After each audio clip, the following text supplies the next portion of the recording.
Hello, students of Standard 10. Welcome once again in the YouTube channel of Montbretia. Today I'm here with the Standard 10, that same poem, The Tiger in the Jew. Last two stanzas are left. So let us go through the last two stanzas of The Tiger in the Jew.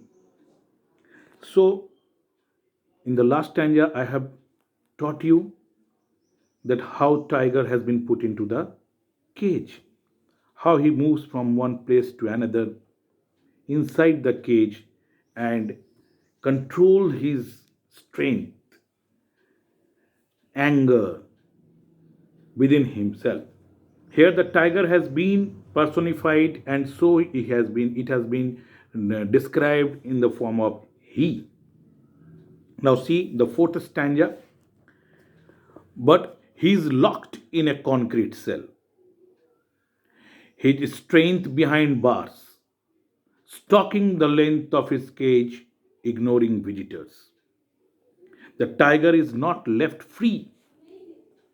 The tiger is not left free in the jungle. Instead, he is being locked inside a cage made up of solid and concrete bars in a zoo. His unbound strength is caged. His total full strength, his most powerful animal. And this strength has been caged behind the bars. They're, they're locked in the cage. He walks around arrogantly, ignoring all the visitors. Why so? Because here the poet says that the tiger would be moving around the houses, as I've told in the last, nearby the villages where the people get terrorized or get afraid and go inside. But when the same tiger is inside a cage, what happens then? Then the visitors keep coming to have a look on him daily. They just look at him, make faces, different faces. They poke the tiger to roar, to show his claws, to see, to touch at least the velvety colored skin of his. Even the small children, they used to catch the tail. It is not written here, but it is obvious. It is a general thing. When people go to the Jews, they try to do with this wild animals like that because his strength has been caged inside the bar, behind the bars. None of the human being thinks or realize the problem he faces inside the prison.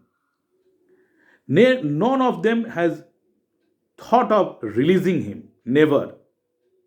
The tiger sees that all of them are unfeeling fellows. They do not have any feelings about these wild animals, about these caged animals. So he ignored them. He stops taking any notice of them. That is why it is told that the tiger ignores the visitors because he knew that these human beings are feelingless. They never protest. They will protest if they are being caged or they are being put inside. As we are seeing now in the lockdown, they wanted to go out. They are asking the government to free us.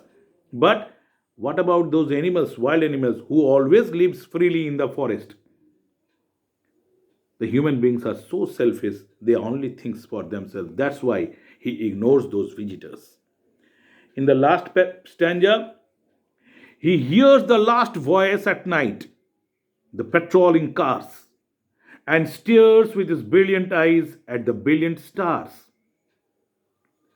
Here, last voice at night means the last voice that he heard at night.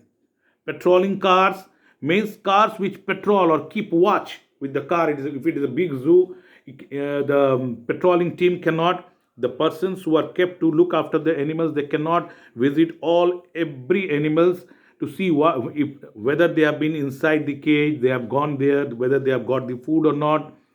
They cannot go through just by walking. So the car is there to visit everybody. So when the tigers hears that last sound of the car, they gazed at the stars, thinking that today again one day has passed. Though the tiger has lost all hopes from human beings, so he stares at the stars because that Almighty God is the last hope for them. Now he has only hope from heaven only. It is that hope that kept the billions in their eyes, in the tiger's eyes, which always give the billions that something will happen, something will the Almighty God will do to make them free. That is why the tiger looks at the billion stars with the brilliant eyes. This is the end of the poem.